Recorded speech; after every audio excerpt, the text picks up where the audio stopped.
right, we are live. Episode 3 of Checks and Balances podcast with John Heiderscheidt. This is where common sense, the law, and modern day America intersects, and we will discuss a lot of things. So that's a lot of things going on. It's midterms. We got early voting starting tomorrow. This is the first time that I've actually been a person that's going to be pushing early voting and pushing for these independents and the couch vote to actually get up and make a difference, because you guys really, the couch vote is really the vote that needs to get out this time. And then we have some, I had just left the Cook County board meeting with $1 Million Tony, and the Flossmoor mayor was there. Her last name is Nelson. Michelle Nelson, and she says that she's waiting for $163 million of money that is due to Flossmoor, and they haven't received it. So, I mean, it's kind of scary a little bit. So I wanted to Well, I wonder see. who Flossmeyer is going to hire to do the debt collection on that one. So yes, and you had Well, and that's on the heels of a judicial decision, I believe, from the Cook County Court saying that a division of Cook County mismanaged $256 million worth of transportation funds. So, I guess we shouldn't be too shocked that the mayor of Flossmoor is out a cool $1.62. And really, the people of Flossmoor are out that money. It's not just the mayor, but that's what happens when you live in a socialist town, and we have to be willing to call it what we see it. It's not Republicans versus Democrats right now. It's Republicans versus socialists right now. And the socialists are lying about being part of the Democrat Party. They're not. The Democrat Party stood traditionally for law and order, faith, family, due process. And there are many people in the Democrat Party that do stand for those things today that are feeling more and more homeless. But as long as we let socialist leaders run this place, and as long as we have a news industry locally in the ecosystem here that is feckless, that plays along, that doesn't ask any hard questions, we're going to continue to get this. And it's important. I'm glad you're pushing for early voting. Your vote is what matters. And I see this comment in here, mail-in ballots would be close to 500,000. Well, if the SAVE Act gets passed, perhaps mail-in ballots won't count at all. And so we're really going to see a big fight, I believe, in November, maybe even as early as the primary over mail-in ballots. But if we see the SAVE Act passed, and there's, I believe, more than 50 U.S. senators have co-sponsored it now, and the idea is you'll have to bring a photo ID to vote. And we have a Supreme Court that is more conservatively aligned in nature than democratically aligned in nature. And I think Republicans maybe are on the precipice of experiencing some favorable rulings that will help. But that couch vote is right. I mean, you look at the Chicago election cycle data, you look at the Cook County election cycle data, you look at the state election cycle data, not enough people are participating. And anywhere you go, somebody has a complaint, but not only 1 in 3 or 1 or 4 of those voters are complaining and are voting who are complaining. And we need to get everybody who's complaining out there. We have to help people understand and do some real education that, the Democrat Party today is a dino party, Democrat in name only. What they really stand for is socialism. What they really stand for is viewing private property and real property as a collective good, not a private right, but a collective good. And we're in for some very rough times and some dangerous times if we don't push back on this socialist wave that's sort of hopefully crested now. And I think we'll beat it back in these midterm cycles. But we've got to link arms, and we've got to come together, and we've got to do it all as a team. No, you're absolutely right. Also, we need to get some poll watchers and election judges. So that's without a doubt. That's all part of the process, and that's you and I have many times called on the Cook County Republican Party, called on the state Republican Party, called on the city Republican Party to do more in that area. But I think sometimes one of the things that we don't keep in mind is that money is speech, money is action, money is organization. And if you're frustrated, maybe if you don't want to give it to the Republican Party, find a candidate, find somebody that you can get behind, because these things help and they're great. But the reason Raja is going to win that Senate primary is because he's been on TV since October, flooding the airwaves with commercials, and all you see is his face. And to their credit, the messaging people on his team are very smart and very good and have crafted a great message that is going to work very well for them in this geographic region. And,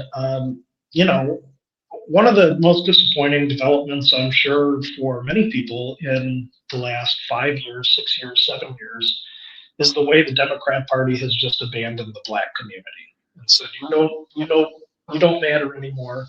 We don't care about your social service programs. We don't care about money for anything, because we have new policy priorities and we have a new way of going. And the Black community isn't part of that.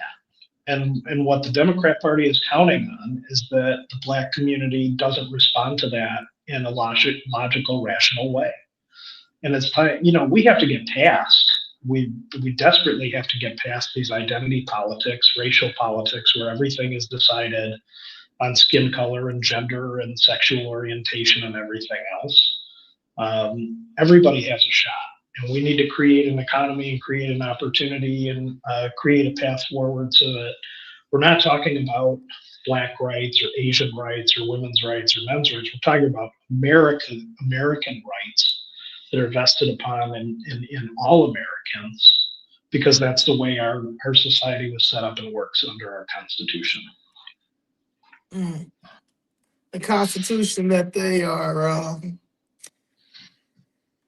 selected. I mean, I guess the Constitution right now, the Constitution is being, it's being abused. In Illinois, it's ignored. It's being abused. In Illinois, it's ignored and abused, and they do everything they can to pass laws to obstruct everybody from all walks of life, from all backgrounds. Illinois' policy is to obstruct you from enjoying as much as you can the freedoms and civil liberties given to us in the Bill of Rights, in the Constitution.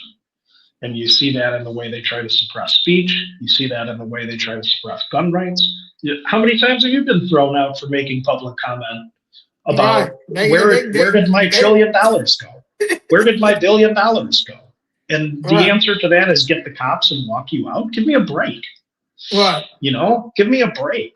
If you can't make forensic audits, why don't you just present a audit? Try an audit. Well, what happens is when, for example, CTU finally files the audits, we learn that no accountant would sign off on it, because they're ignoring basic principles of accounting, because they're using money for political purposes and social engineering rather than creating as valuable a program as they can in the classrooms to make sure everybody can read and write at grade level.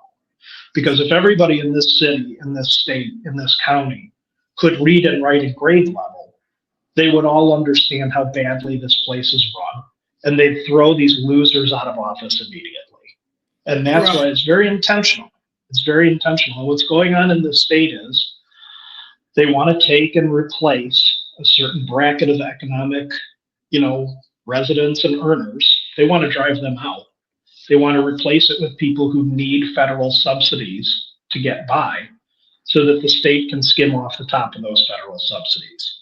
That's an easier market for them than fighting with us to pay tax dollars that they haven't earned, certainly deliver no return on an investment for, and has put us in a terrible spiral of violence, of debt, of inefficiency, of outmigration. And let's talk about, the damage that has been done to the Black community from the way this city has managed the migrant crisis. And to be clear, I'm of the mindset that there's room for everybody. There's enough in this country for everybody.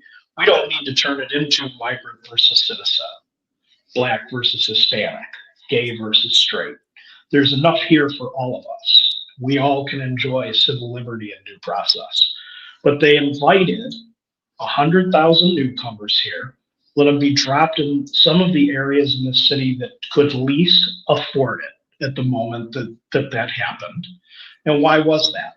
So they could get some fat subsidy from the Biden administration to hand out to two out of state companies and cram people into squalor shelters and slums where one 5-year old died of sepsis. Right. But where is the media to cover that? Where is Fox News? Where is CNN? Where is local ABC7 or NBC5 or CBS2 or Fox 32 or WTTW or WGN? And we talk about that on this podcast. One of our biggest problems is we do not have good faith brokers of news any longer. We have networks that cull and create viewerships and then pump narratives to those viewerships to make sure that they reinforce their views and to make sure that they continue to come back and experience the advertisements that are in these platforms, because that advertising revenue is what pays all the people in TV and all the people in newspapers and all the people in radio so that they can have their salary.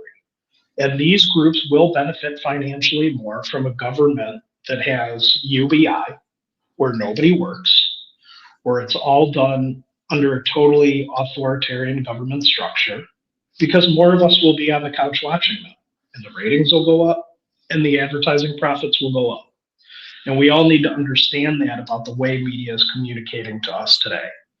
They're not approaching it from a place of public service. They're approaching it from a place of our model is dying. And the only way we can pump the profit model up is if we keep people attacking each other, because then they turn on the TV to reinforce what they want to hear. Right. It's big business. It is big business. Misinformation is big business. But at the same Misinformation is big. time, we don't live in a country that allows the government to go in and tell newspapers or television reporters, anybody, what to say or how to cover things. And I don't want to live in that world. The way to fix that is to create our own ecosystem of news. And we have the technology to do that today. And the money is out there to do that today. And I guarantee the interest is out there for that today. But we need to create news sources that go back to the fairness doctrine. And that was the idea that if you had a license to broadcast, you had to present both sides of an issue for an equal amount of time. And they got rid of that in the 80s.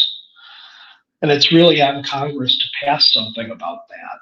But taking that step, re-implementing the fairness doctrine in the way we give out licenses for mass communication in this country would go a long way to fixing this whole media ecosystem we have today that fuels the division, that fuels us pointing and yelling at each other, because that's what's going to help their profit model.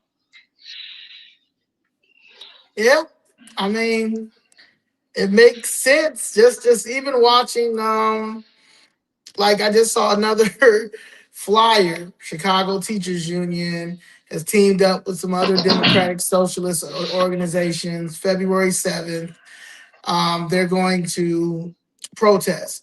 Now, this is why I know that they're fraud and phony, or they've been fraud and phony. But why y'all won't protest uh, Super Bowl, February 8th day, right? Nah, you can't, because you're gonna watch the Super Bowl, right? Yep. And then you guys are gonna make this a big thing because y'all got this Bad Bunny that's going to perform, and he's probably going to come out with a dress on with all of the faces of Renee No Good and Alex Pretty and all this stuff to make this like the new the new Black Lives Matter. So the scam fraud. But they're protesting Saturday, February 7th. And it's for Renee No Good and Alex Pretty and well, I call Alex Antifa Pretty. But the gun violence on the South Side is not has not went down. But I will say, if they want to say crime has been down, the killings of the black women have went up, and this is not even domestic violence. Like, this is getting, like yesterday there was a girl that was shot because they were coming after her boyfriend, but she was shot and killed in the car, broad daylight. Everyone sees it, with A baby in the back. Thank God the baby nothing happened to the baby. But this is what's happening, and none of our elected officials, they're not running on this. They're not running. They're all they're running on is getting Trump, getting Trump, getting Trump, getting Trump. You see people who are concerned about the city and the direction it's going, particularly being less susceptible to that kind of, oh, it's all Trump messaging, because obviously it's not. I mean, the problems in Chicago preceded Trump by 25 years or more, and they've only grown and grown and grown. So, but that's what I'm talking about when I say we don't have any kind of serious analysis in media about what's going on. And, with CTU, anything but teach the kids in the classroom. Anything Right, but be in there and teaching principles of math and science and arithmetic and English and secondary languages and art and music, anything but that. And it's what it is. I think what's so disgusting to me about the way these core people in CTU, this brass top level core people in CTU, view their jobs is what they're telling you. They don't hide it anymore. They go out and they publicly say, we're here to orchestrate a revolution in the United States. Well, you know what? That's not what my taxpayer dollars go for. That's not what your tax dollars go for. Your tax dollars and everybody's tax dollars go to educate children so that they can have a functional understanding of how to move through life.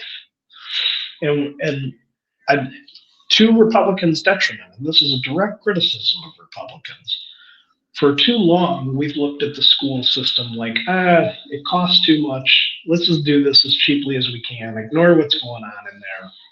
And on the Democrat side, the attitude has been, how do I commoditize education?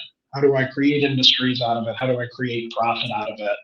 How do I take the student in the classroom and generate as much sales off of them as I can, and generate as much salary for myself as I can? right.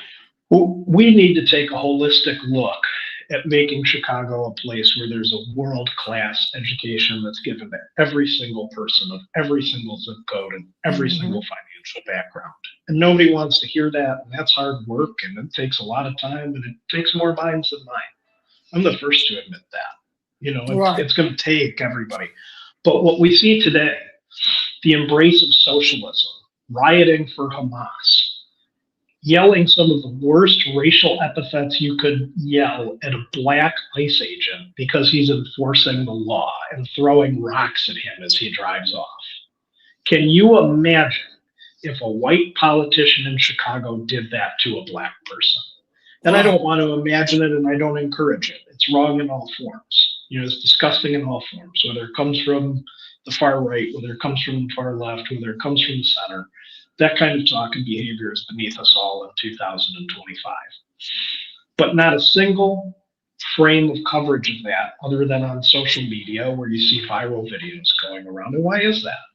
Because they're not interested in having an honest discussion. They're interested in pumping up their profits. And you talk about, let's go one further. Let's talk about the two kids firing semi-automatics at each other at 1:30 in the afternoon.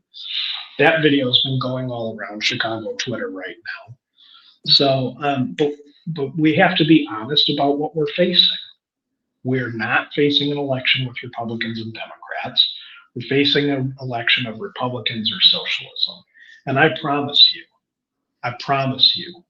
that what the socialists start in the black community will come for every other community in Chicago, in Cook County, and in Illinois. And the only people that can afford it are who? These billionaires. The billionaires are the only people who can afford it. And they want to use socialism to break the 2 to 5% and take all their wealth and use that to pay the debts that they've created, rather than pay their fair share out of their billions and billions of dollars. And to be clear, I want to see a place with low taxes. You can't have an economy that runs well without low tax. We're seeing in Chicago the effect of tax and spend, tax and spend, tax and spend, tax and spend, never address the debt, payday loan debt with 35% interest on hundreds of millions of debt. There's no way to run a business. This is no way to run a family house. There's certainly no way to run government finances, where those finances are taken from every single person that lives here and contributes in their own way to this ecosystem. Someone has a question. I don't know, Sure, Walter, you shoot. still here? Sure. Hey, Walter. Yeah. See, I gotta get. I'm gonna start working on. Maybe we could do some call-ins. I gotta figure out how that works. But I'm But the waiting for work the that you're rep. doing, well, you look for that. The work that you're doing is so important because you're out there. Miss Jessica is out there. Danny is out there. Others are out there, and they're taking the step to educate people and say, no, you're being lied to. And that's what it really is today. That's what it boils down to today. And I don't like to talk that way. I don't like to think that way. But, Wow. my grandma is 88 years old, and I was talking to her the other day. I asked her, in your entire life, in your 8 generations, almost nine, before 2020, how many times did you see people out in the streets physically attacking ICE agents for enforcing immigration law? She said never. I said she was a teacher for many, Wow. many, many years.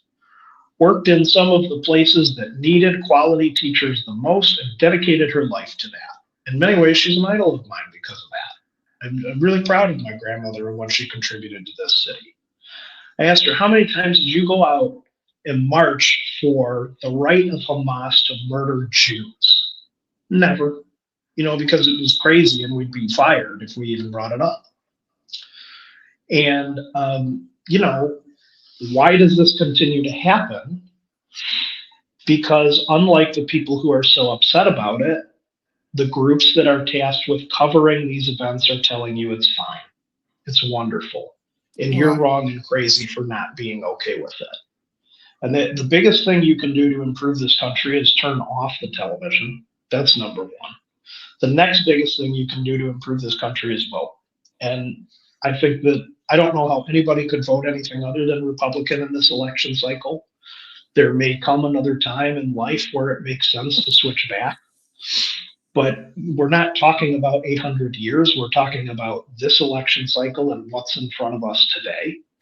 And I Right. promise you that if these Democrats get another supermajority and J.B. Pritzker running as president as a third-term governor here, there is no end to the tyrannical abuses he will engage in for the cameras. No, No you're end right. to it. And if you Absolutely. want to go run for president, go run for president, pal. Take your $1 billion, go run for president out of the Hyatt. Why don't you take a couple of the newcomers you've invited in here with you into your Hyatt? Right. Put them in the Hyatt. Don't charge them any money. Give them 3 squares a day. Give them medical care out there. Okay, and Right. upcharge everybody who had previously rented at the Hyatt 5 times their rate to cover it. He'd be bankrupt in a week. But take your Exactly. billions, take your billions, take your psycho socialist ideas, get out of this state, go run for president and lose that way if you want to, because he is going to lose. There's no Right. question about that, you know. But it's time for a change in Illinois. It's not just about J.B. Pritzker. It's not just about Mike Madigan. It's not just about some of these other faces that we've seen and talked about in the news forever. It's about the people saying we will no longer be taken advantage of by our government structures. We will no longer be told by our city council that we cannot have a referendum on sanctuary policy.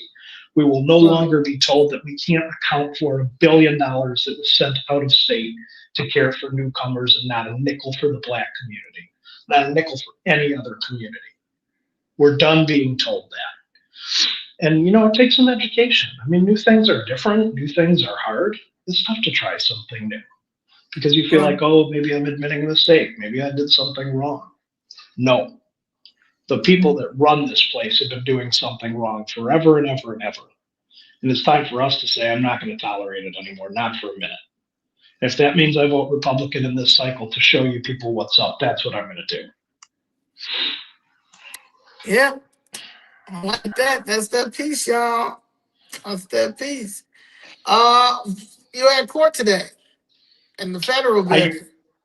I was Was it over at the criminal Dirksen or civil? building. I was at the Dirksen building. I was meeting with a U.S. attorney about a criminal case with co-counsel and myself.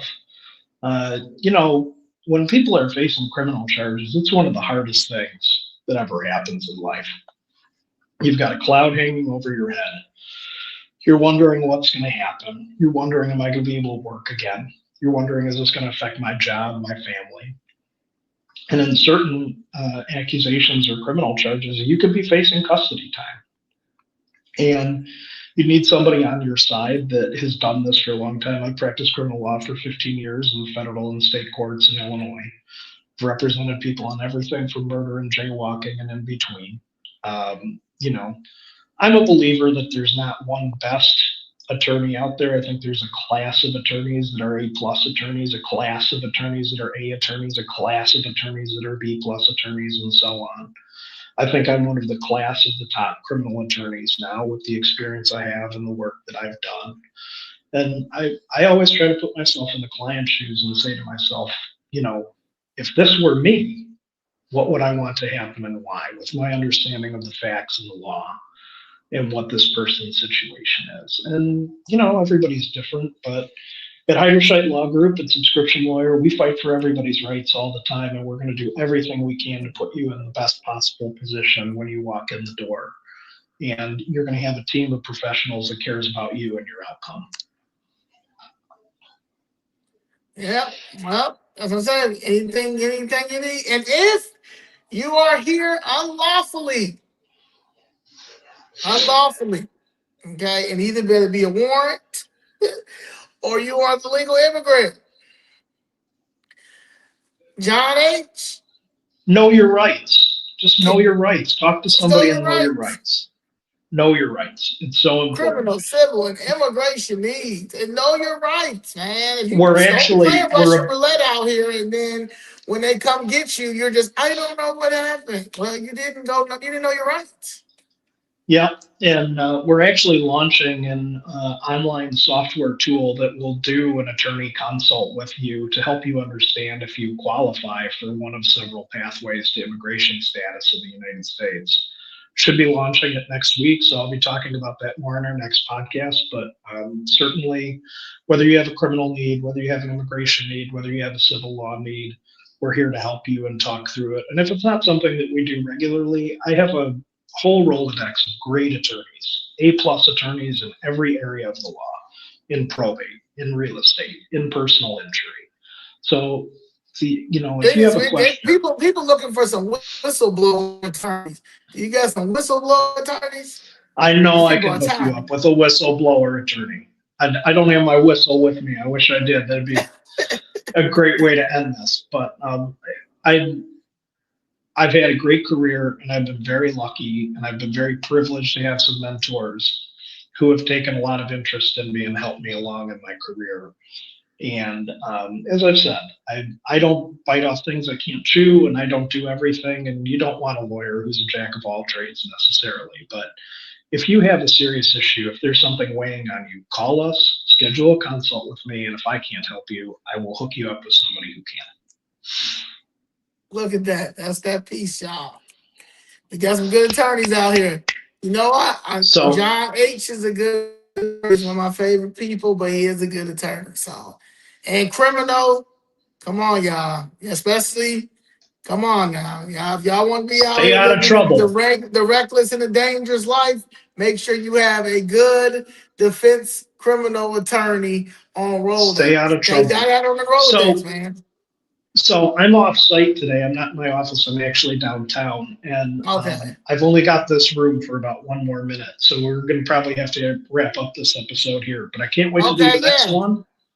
And you know, Zoe, I love what you're doing out there. You're crushing it. You're standing for people who don't have a voice, and you are one of the civil rights leaders of this time. So keep it up.